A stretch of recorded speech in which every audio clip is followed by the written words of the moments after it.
Les opinions sur la nouvelle date de la rentrée scolaire sont divergentes. Certains chefs d'établissement optent pour une reprise de cours en début novembre, tandis que d'autres veulent ouvrir leurs portes dès cette semaine.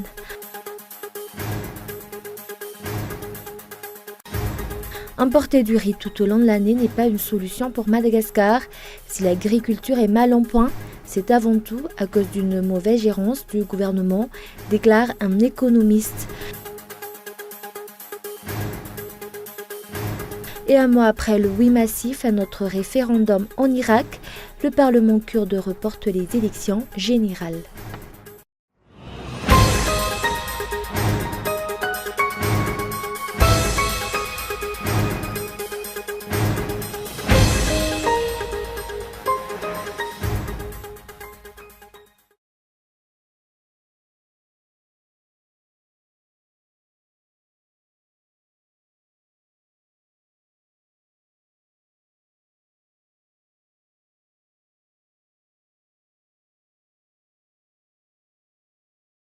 Bonjour à tous et merci d'être fidèles à ce rendez-vous avec l'actualité en français sur Cool TV.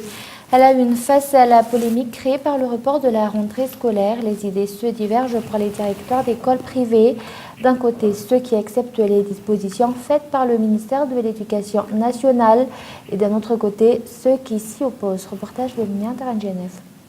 La plupart des parents sont d'avis à renvoyer leurs enfants sur les bancs de l'école au plus tôt. En ce qui concerne la direction diocésaine de l'enseignement catholique, la rentrée de tous les établissements scolaires catholiques de l'île est fixée pour ce 25 septembre. Quant à la délégation nationale des écoles libres de Madagascar, les avis sont partagés. Suite à leur réunion de ce matin à Mahamas, une partie d'entre eux ont accepté la décision du ministère et va fixer la rentrée pour le 6 novembre comme convenu.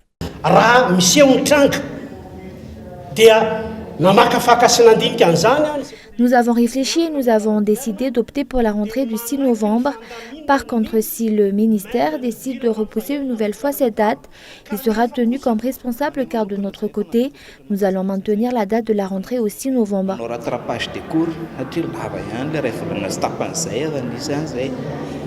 Par contre, l'autre partie des membres du DINELM ont décidé de reprendre les cours cette semaine.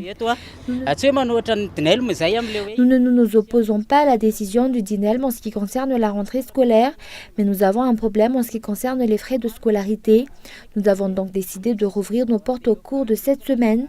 Cela nous évitera également des problèmes sur le programme scolaire. À cet effet, nous avons déjà pris certaines mesures pour lutter contre la propagation de la peste.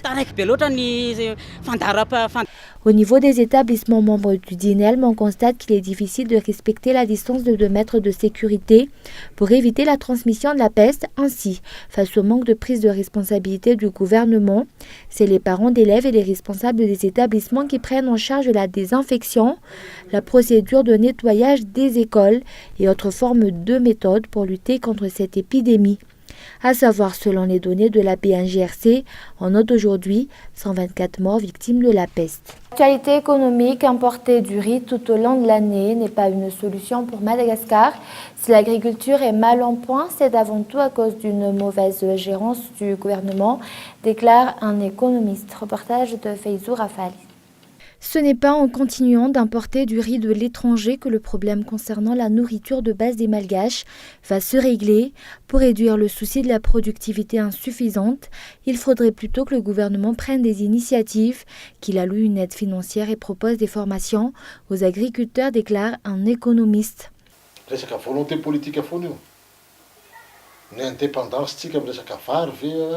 C'est une question de volonté politique. Il faut savoir si cela ne relève pas de la protection. Un lobby d'un exportateur. Certains ont des intérêts dans cette importation.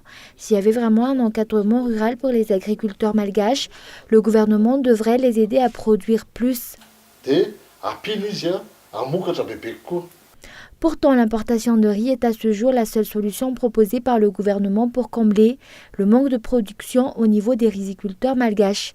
Le ministre du Commerce a déclaré que les 7000 tonnes de riz importées par semaine devraient amplement suffire pour stabiliser le prix du riz. tsy manana olana arabaritsika misy eo amin'ny 5 à 7 000 tonnes par semaine vary miditra. Nous ne devrions plus avoir de problème concernant le riz. Avec les 5 à 7 000 tonnes exportées par semaine, le prix du kilo ne devrait normalement pas dépasser les 1580 ariary. Selon la déclaration du chef d'État le samedi 16 septembre, le prix du riz qui vient d'arriver au port de Tamatave est de 1200 ariary le kilo. Il se demande comment cela se fait que le prix atteint les 2000 ariary sur le marché. Suivant une investigation des journalistes de Cool TV, apparemment, certains opérateurs proches du gouvernement ont des intérêts dans cette affaire, car à ce jour, le prix du kilo du riz sur le marché est toujours de 2200 ariary. Selon un rapport du ministère du Commerce, Madagascar exporterait entre 30 000 à 35 000 tonnes de riz par mois, une marchandise détaxée.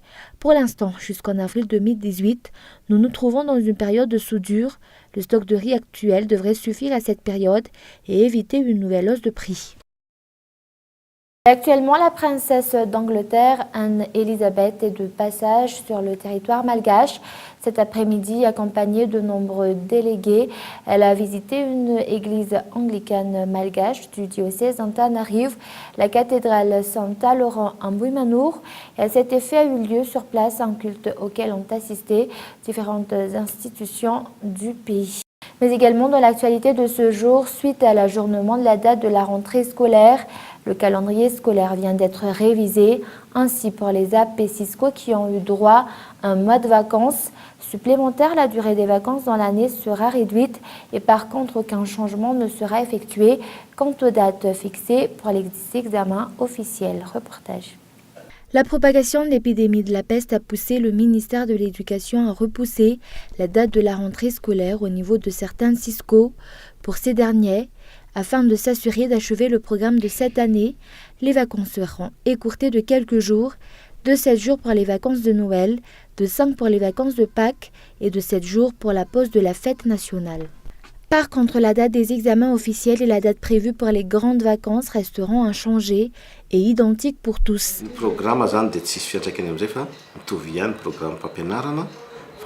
Le programme scolaire ne change pas. Les écoles qui ont pris du retard à cause du décalage de la rentrée vont juste devoir procéder à un rattrapage.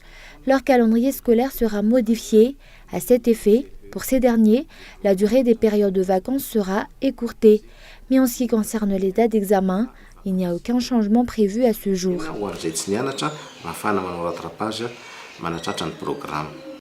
Cette révision s'applique de suite au niveau des écoles publiques et les écoles privées concernées. Par contre, en ce qui concerne les écoles privées qui ont décidé de reprendre les cours avant le 6 novembre, ces dernières sont responsables de l'organisation de leur propre calendrier scolaire pour éviter tout retard sur le programme. Et l'association des taxis de la commune urbaine d'Antananarivo refuse une nouvelle rencontre avec les représentants de la commune urbaine d'Antananarivo.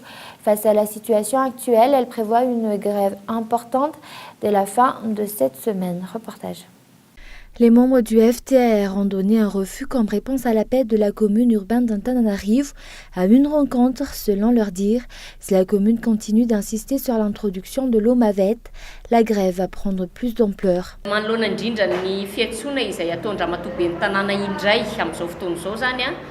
Face à l'appel du maire de la commune urbaine d'Antananarivo, nous accusons en premier lieu la manière dont les responsables ont procédé, car ils ont fait cette annonce dans les stations de taxi au lieu de s'adresser aux représentants du FTR.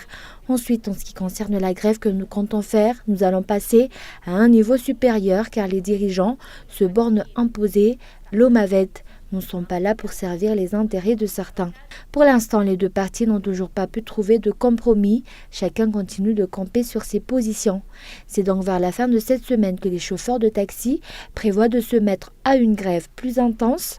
Il faut savoir qu'actuellement, le camp des chauffeurs de taxi est divisé. D'une part, on retrouve ceux qui rejettent l'OMAVET et d'autre part, ceux qui ont adopté la position de la commune urbaine. Face aux actualités internationales, le président égyptien en France, une longue rencontre avec Emmanuel Macron. Au menu, la lutte contre le terrorisme et puis les droits de l'homme. Reportage de France 24. France a été sévèrement touchée ces dernières années et je veux ici saluer l'engagement constant du président Sisi et des forces de sécurité égyptiennes face à ce fléau. Nous avons ensemble longuement évoqué la situation en Libye, comme la situation en Syrie, et notre volonté de manière partenariale d'agir très étroitement afin de lutter évidemment contre celles et ceux qui agissent aujourd'hui dans le cadre de Daesh, d'Al-Qaïda ou de tous les mouvements justement terroristes qui opèrent dans la région.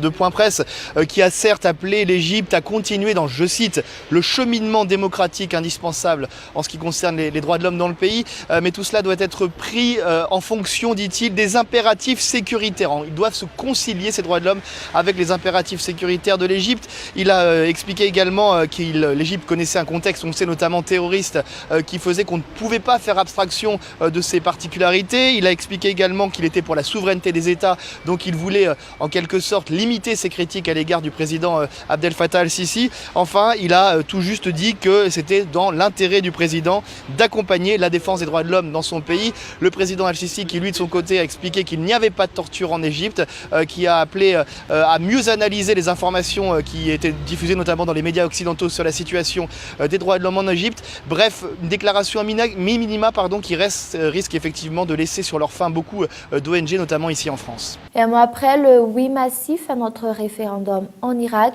le Parlement kurde reporte les élections générales. France 24. Cette décision était attendue. Les sanctions économiques décrétées par Bagdad sur l'autonomie kurde, ajoutées à la perte pour les Kurdes la semaine passée de tous les champs pétroliers, soit quelques 250 000 de barils de pétrole extraits par jour, ne serait-ce que dans la région de Kirkouk, ont des effets économiques désastreux. L'autonomie de la région... L'autonomie qui ne reçoit plus d'argent de Bagdad, par contre, se trouve au bord du gouffre économique, écrasée par, en plus, des divisions politiques entre, d'un côté, le PDK du Kurde Massoud Barzani, le président kurde Massoud Barzani, et son opposant de toujours, l'UPK, deux partis qui, je vous le rappelle, dans le passé, se sont affrontés militairement.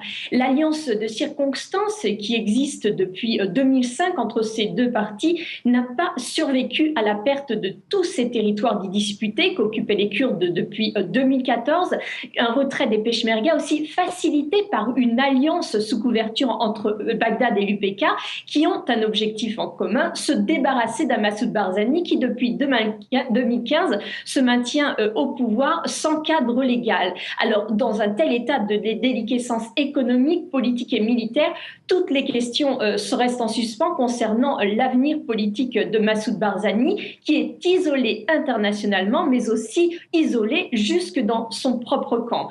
Alors, dans de ces circonstances, impossible d'organiser une telle élection, vous l'avez bien compris. Avant de se quitter, je vous rappelle les grands points de ce journal. L'association des taxis de la commune urbaine d'Antananarivo refuse une nouvelle rencontre avec les représentants de la commune. Face à la situation actuelle, elle prévoit une grève importante dès la fin de cette semaine. Et enfin, un mois après le oui massif à notre référendum en Irak, le Parlement kurde reporte les élections générales. Et voilà, c'est la fin de ce journal. Merci de votre fidélité. Au revoir et bonne soirée à tous.